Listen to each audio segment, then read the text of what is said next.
Artis yang pernah terkena kasus korupsi hingga masuk penjara. Berikut beberapa di antaranya terjun ke dunia politik. 1. Angelina Sonda. Putri Indonesia 2001 ini dikenal sebagai model dan presenter yang kemudian memilih terjun ke dunia politik.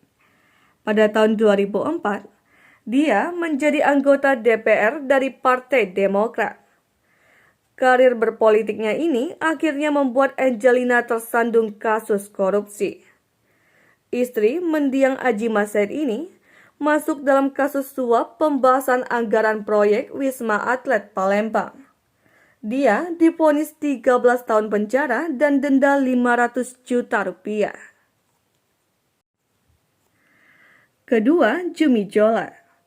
Pesinetron Zumi Zola terjun ke dunia politik dan menjadi pusat perhatian saat menjabat sebagai Bupati dan Gubernur Jambi. Setelah 9 tahun berkarir, pria yang pernah membintangi video klip Agnes Monica ini tersandung kasus suap RAPB Provinsi Jambi 2018. Lantaran hal itu, Zumi Zola menerima vonis hukuman 6 tahun penjara. Bak jatuh tertimpa tangga, sang aktor juga digugat cerai sang istri, Sherin Taria, saat kondisinya masih mendekam di penjara. Ketiga, Mart Sungkar. Artis senior Mart Sungkar merupakan mantan Ketua Umum Pengurus Pusat Federasi Triathlon Indonesia atau PPFTI. Dia diduga melakukan korupsi senilai 339 juta rupiah dari dana olahraga triathlon Indonesia. Dinyatakan sebagai tersangka, ayah Saskia dan Sherin Sungkar ini sempat mendekam di penjara. Tetapi, dia akhirnya dibebaskan dari tahanan Kejaksaan Agung per 5 Mei 2021 dan menjadi tahanan kota. Keempat, Mandra. Pada 2015, Mandra juga pernah terjerat kasus korupsi. Sebagai Direktur Utama PT Viandra Production, komedian senior ini terbukti terlibat dalam kasus korupsi dengan menguntungkan orang lain dalam pengadaan program siar di LPP TVRI.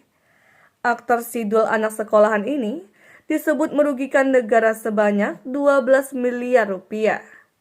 Mandra pun harus menerima hukuman 1 tahun penjara dan denda 50 juta rupiah. Kelima, Mandala Soji. Artis yang namanya terjerat kasus korupsi hingga masuk penjara terakhir adalah Mandala Soji. Dia sempat terjun ke dunia politik dan jadi salah satu calon anggota legislatif saat pemilu 2019 lalu.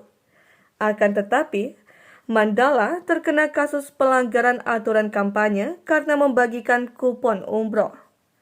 Pria 39 tahun ini akhirnya dibebaskan dari penjara setelah vonis 3 bulan dan denda 5 juta rupiah. Kini, Mandala sudah aktif lagi di dunia politik dan kerap melakukan berbagai kegiatan sosial.